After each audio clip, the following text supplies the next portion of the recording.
오늘 우리에게 주시는 하나님의 말씀은 요한복음 19장 28절부터 37절 말씀입니다. 제가 읽겠습니다. 그 후에 예수께서 모든 일이 이미 이루어진 줄 아시고 성경을 응하게 하려 하사 이르시되 내가 목마르다 하시니 거기 신 포도주가 가득히 담긴 그릇이 있는지라. 사람들이 신 포도주를 적신 해면을 우슬초에 메어 예수의 입에 대니 예수께서 신 포도주를 받으신 후에 이르시되 다 이루었다 하시고 머리를 숙이니 영혼이 떠나가시니라. 이날은 준비일이라.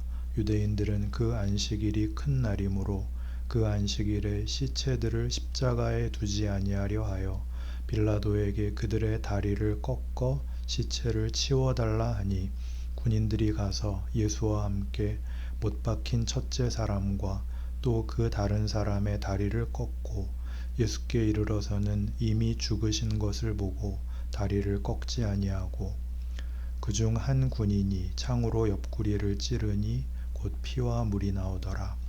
이를 본 자가 증언하였으니 그 증언이 참이라. 그가 자기의 말하는 것이 참인 줄 알고 너희로 믿게 하려 함이니라. 이 일이 일어난 것은 그 뼈가 하나도 꺾이지 아니하리라 한 성경을 응하게 하려 함이라. 또 다른 성경에 그들이 그 찌른 자를 보리라 하였느니라. 아멘. 요한복음 19장 이 마지막 부분에 있는 예수님의 죽으심을 우리가 본문으로 생각합니다. 예수님의 죽으심은 우리 믿는 사람들에게 너무 간단하게 각인이 돼서 우리를 구원하시려고 죽으시고 목숨까지 바쳐서 우리를 위하시고 하는 이런 표현들이 성경이 예수님의 죽으심으로 증명하고자 하는, 드러내고자 하는 그 깊이를 자주 방해합니다. 대표적으로 예수님의 순환 장면과 그 처절함에 집중해서 우리가 보통 아는 식의 어떤 감동, 어떤 안쓰러움 같은 걸로 그 메시지가 이렇게 희석이 되고 말았습니다. 예수님의 죽음에서 성경이 가장 강조하려고 하는 것은 오늘 보는 바와 같이 그는 참 인간이었다 하는 것입니다. 이 말은 어떤 의미에서 당연하고도 낯설게 들릴 텐데 예수님이 인간이었다 그러면 그분의 신성을 약화하는 것으로 세상 사람들이 얘기하는 식으로 예수님을 한 사람의 위인 정도로 끌어내리는 것으로 생각되기 때문입니다. 그러나 예수님은 인간으로 오셨다 하는 것이 성경의 분명한 증언입니다. 성육신이죠. 도리어 우리가 흔히 가지는 예수님은 인간처럼 보였으나 실제로는 하나님이었다 라는 식의 이해는 엄밀하게 말하면 아주 오래된 이단적 주장입니다. 가현설이라고 합니다. 마커스 보그라는 신학자의 표현을 인용하자면 부활 이전의 예수님은 분명한 인간이었고 하나님의 결정적인 계시였다. 그래서 예수를 통해서 우리는 인간의 삶에서 드러난 하나님을 본다 라는 것이 예수님에 대한 기독교의 고전적인 증언입니다. 근데 이게 자꾸 혼동되어서 부적절한 비유이지만 말하자면 예수님을 양의 탈을 쓴 늑대처럼, 그러나 늑대의 탈을 쓴 양은 없을 테니까 오해하는 바람에 그가 참 인간이었다 라는 말이 갖는 의미가 늘 방해를 받곤 합니다. 오늘 본문에서와 같이 그는 목마르시고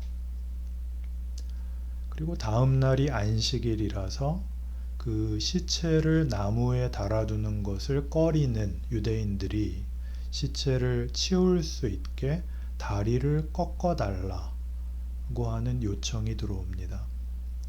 십자가형은 사형수가 쉽게 죽지 못하도록 고통을 최대한 오래 끌게 만든 아주 잔인한 형벌입니다.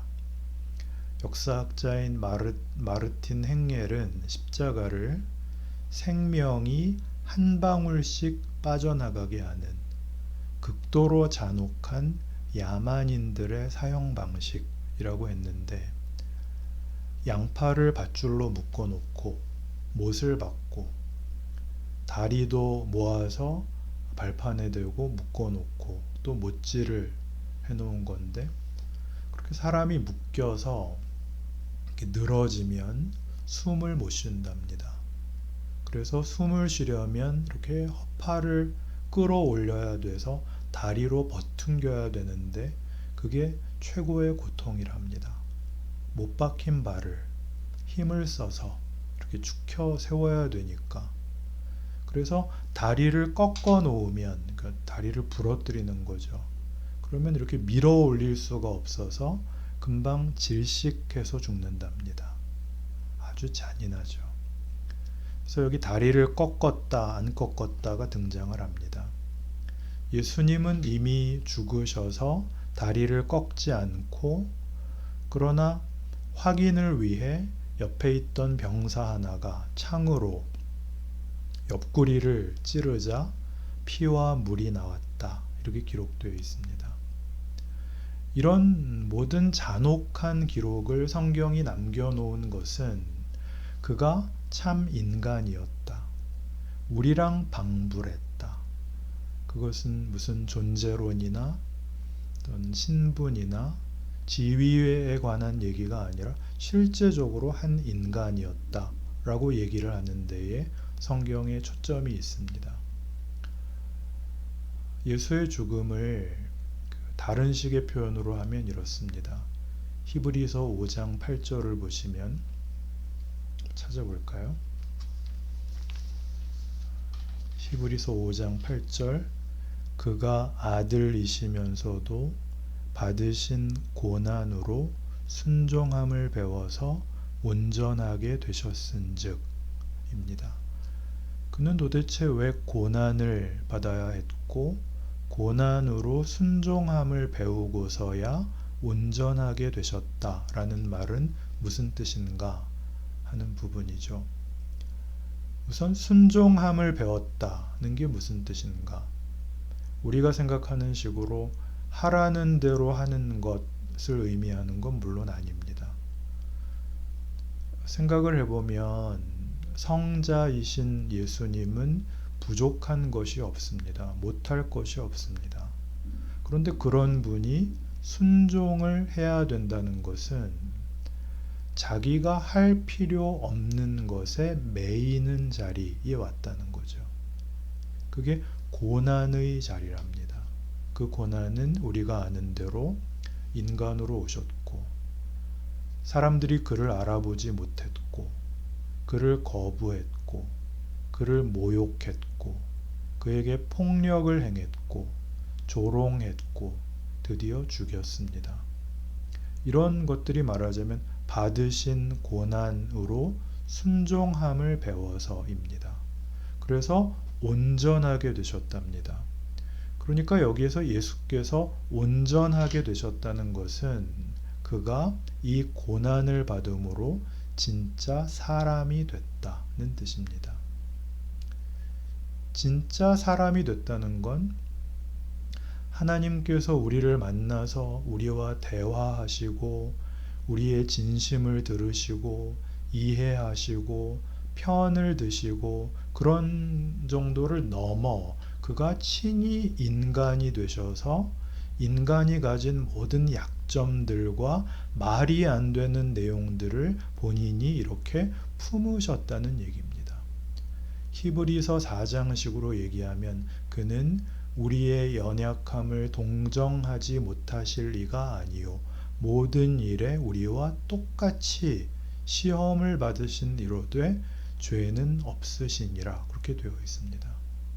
그는 참으로 한 인간이 되었습니다. 자기의 연약함으로 연약해지는 것이 아니라 자기의 잘못으로 책임이 생기는 것이 아니라 그가 이렇게 우리를 품으심으로써 우리가 가지는 연약함을, 못난 것들을 그분이 자신의 것으로 받아들이셨습니다. 그게 뭐가 그렇게 중요할까요? 예수께서 우리의 못난 것들, 우리의 무지, 우리의 왜곡, 폭력, 그 끝의 결국 죽음을 받아들이심으로써 예수께서 죽으시는 이 자리에서 당신이 한 인간이 되심으로 우리 인류와 하나가 되사 그가 나중에 부활하시고 승천하셔서 하나님 앞에 갔을 때 그는 우리 인류의 운명을 고스란히 품에 안고 가셨다라는 것이죠. 요한복음 1장 29절 세상 죄를 지고 가는 하나님의 어린 양을 보라 하죠. 베드로후서 1장에서는 이런 식으로 얘기를 해요. 이 약속으로 말미암아 너희가 신의 성품에 참여하는 자가 되게 하려 한다. 이 약속, 예수께서 하신 일이 이거다. 너희는 이제 하나님 앞에 자녀고 고귀한 자고 사랑의 대상이고 믿음의 관계에 선다. 그런 일을 하는 거죠. 왜 이런 결론적으로는 우리가 다 알고 있는 이 얘기를 이렇게 굳이 복잡하게 그 내용을 살피려고 하는가? 그러니까 우리 인생 속에서 우리가 슬픔을 만나고 고난을 만나고 억울함을 겪을 때 우리가 원망하는 것들, 하나님, 나는 예수를 믿는데 왜 내가 고난을 당해야 돼요? 왜 나는 힘들어야 돼요? 내가 뭘 잘못했어요? 라고 할 때 성경이 하는 그 대답은 바로 그렇게 예수가 너희를 끌어안았느니라. 너희의 못난 것을 너희가 회개하고 자격이 생기면이 아니라 우리가 모를 때 그 일을 했느니라. 임마누엘이었느니라. 그리고 이제 예수가 한 그 일을 그의 자녀들에게 부탁하여 오고 오는 시대에 인류의 역사를 하나님의 나라로 만드는 일에 요한복음 14장에서 얘기한 바와 같이 나를 믿는 자는 내가 하는 일을 그도 할 것이요 또한 그보다 큰 일도 하리라로 보냄을 받고 있다. 네가 고난을 받는 것은 네 잘못이 아니지만 그 고난의 이유가 되고 그 고난을 만드는 자들 옆에 네가 섬으로써 네가 임마누엘이 된단다. 이렇게 얘기하는 겁니다. 쉽지 않죠. 그러나 예수님 얼마나 아프셨겠어요. 예수님 저 못난 것들이 못질을 하고 우리는 그러지 않았을 겁니다. 그런 종교적 요식 행위로 도망가지 말고 예수님이 어떻게 우리를 끌어안아서 하나님 앞에 우리를 데려갔느냐라는 성육신과 십자가 사건이 오늘 우리의 일상 속에 우리에게 지금 재현되고 있다는 걸 알아야 한다는 것이죠. 마가복음 12장에 나오는 율법에서 제일 큰 계명이 뭡니까? 라는 질문에 예수님이 이렇게 대답하시죠. 첫째는 하나님 사랑하는 것이다. 둘째는 내 이웃을 내 자신과 같이 사랑하는 것이다. 그게 무슨 뜻일까요? 이웃을 어떻게 사랑을 하고요? 네 이웃이 너한테 잘하느냐 못하느냐와 상관없이 네 이웃은 너 때문에 은혜와 복을 나누게 되는 존재란다.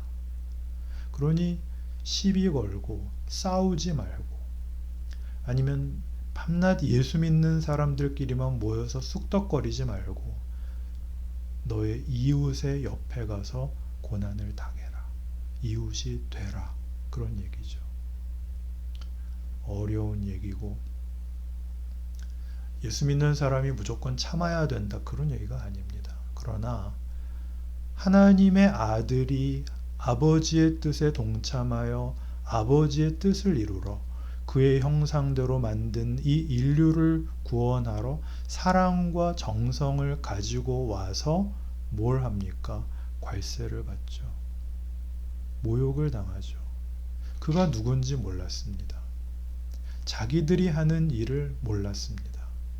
아버지여 저들을 사하소서.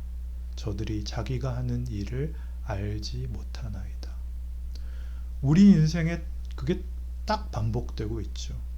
오늘도 이를 갈며 참아야 되는 일상, 이걸 버리고 우리 인생에 아무런 불편함도 없게 되는 것이 하나님이 주시는 복이라고 생각한다면 그건 아버지의 뜻과 아무런 상관이 없죠. 특히 요즘은 예수 믿는 사람들은 늘 공격을 받죠. 교회 다니는 것들, 저것들이 제일 문제야. 그 욕을 듣는 겁니다. 변명할 필요 없습니다. 자기가 하나님의 투사가 된 것처럼 그것 말이야 이렇게 설명하려고 하실 필요 없습니다. 그냥 우리가 우리로서 살면 우리를 보는 이들에게 우리가 모르는 어떤 일이 일어난대요. 그걸 믿는 거죠. 고린도후서 4장 11절부터 14절에 나오는 말씀을 여러분 꼭 읽어보시기 바랍니다. 예수님이 우리를 용서하신 것 같이 우리 주님의 기도에서 계속 외우는 것이죠. 예수님이 우리를 용서하신 것 같이 우리가 저들의 비난을, 저들의 어떤 저주를 받고 서 있는 것만으로 하나님이 지금 일하고 계신다라는 걸 우리의 인생에서 알지 못한다면 우리는 신앙생활을 할 수가 없습니다. 대단한 것 하라고 하시지 않습니다. 그냥 여러분이 지금 하고 계시는 것, 참아야 되는 것, 살아있는 것. 그냥 여러분과 관계를 가지는 이웃들, 만나는 사람들 앞에서 유난할 필요 없습니다. 우리 교회 한번 가보자. 그러실 필요 없습니다. 내가 가만히 서 있는 것만으로, 그들과 관계를 맺는 것만으로 하나님 일하신다 라고 자신의 생애를 이해하셔야 돼요.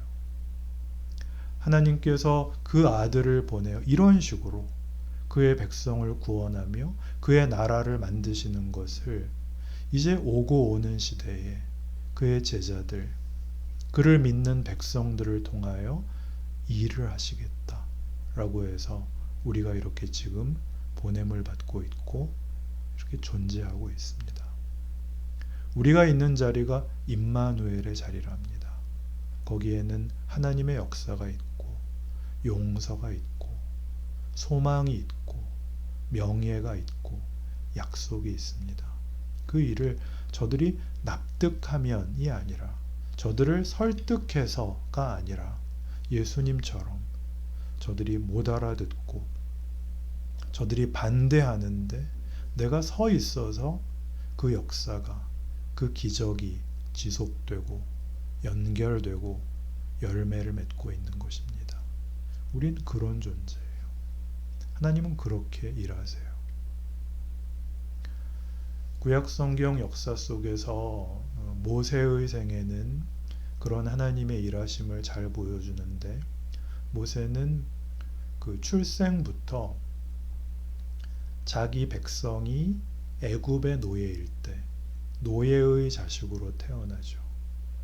근데 거기다가 하나 더, 산의 아이는 죽이라 라는 파라오의 명령 하에서 태어나요. 최악의 조건 속에서, 살아남을 수 없는 조건 속에서 태어나서 그 부모가 견디지 못해서 버려져요. 그 노예의 자식으로 죽음의 명령 앞에 버려지는, 그리고 뜻한 대로 일이 되지 않아서 미디안 그 사막으로 도망가요. 잊혀지죠. 스스로가 스스로를 잊고 백성도 모세를 잊고 자기도 백성을 잊습니다. 우리 지금 그 코로나로 인해서 1년, 2년 말하자면 잊혀진 시간을 보내는 것 같아서 모두가 불안해하고 있는데, 모세는 40년을 잊힌 인생을 보내다가 하나님의 부름을 받습니다. 너무 놀라죠. 그리고 그는 폭력 앞에 섭니다. 이집트 왕 파라오 앞에.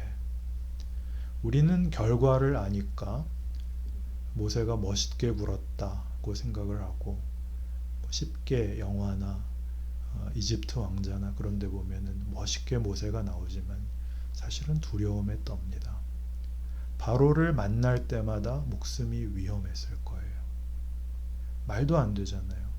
어디서 거렁뱅이 같은 게 하나 와서 400년 동안 당연히 노예로 부리던 민족들을 다 놓아주라 그러고 큰 소리 치고 그걸 10번을 해요. 10번 이상 생명의 위협을 느꼈겠죠. 그리고 간신히 이겼더니 나가서 홍해 앞에 딱 가로막히잖아요. 백성들이 뭐라고 아우성을 쳤어요? 여기 와서 죽이려고 그 쇼를 했냐? 그때 모세가 비로소 이 대답을 하죠. 너희는 가만히 서서 오늘날 너희를 위하여 구원하시는 하나님의 능력을 보라. 멋있어집니다. 거기까지 와서. 여러분도 그러실 때가 됐습니다. 홍해를 가르고 건넜죠. 그리고 고생 엄청 합니다. 그 고백하고.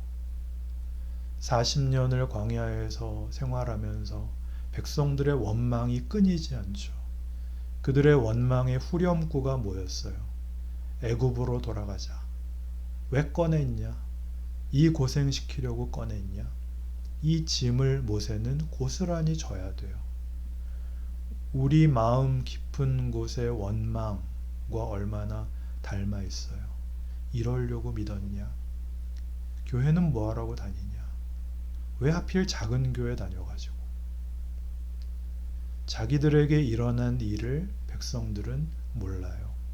모세는 알죠. 마지막에 이제 가나안에 들어가자. 백성들은 못 들어간다.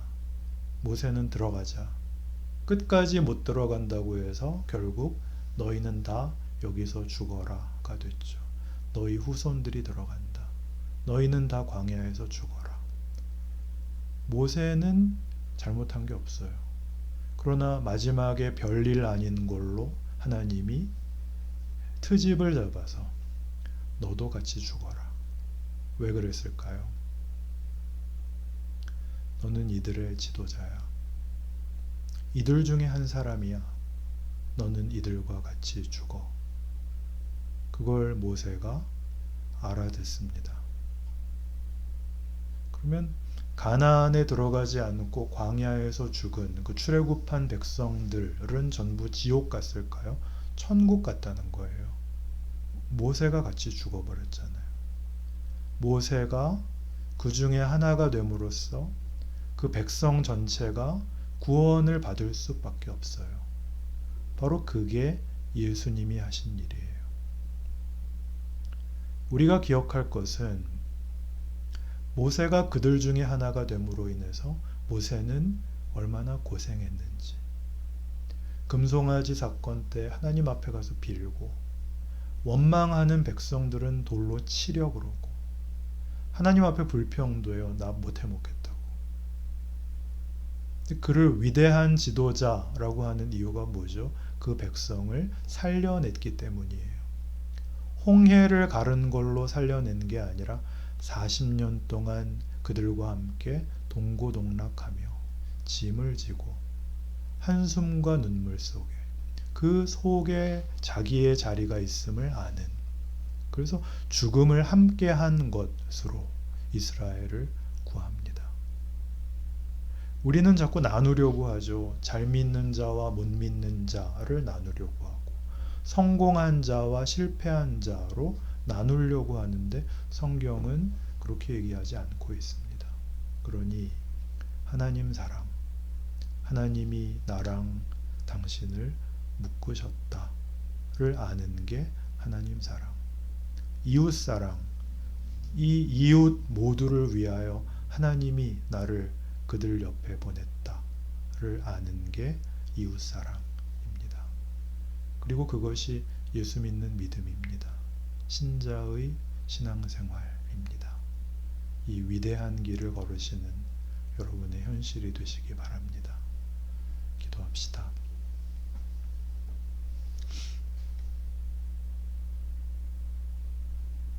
하나님 아버지, 우리의 현실이 기적이요 신비라는 것을 주 앞에 고백할 수 있게 하옵시고, 우리의 고단한 인생을 주 예수의 뒤를 따라 순종할 수 있게 하셔서 온전한 하나님의 사랑과 뜻을 이루는 권능의 생애가 되게 하여 주시옵소서.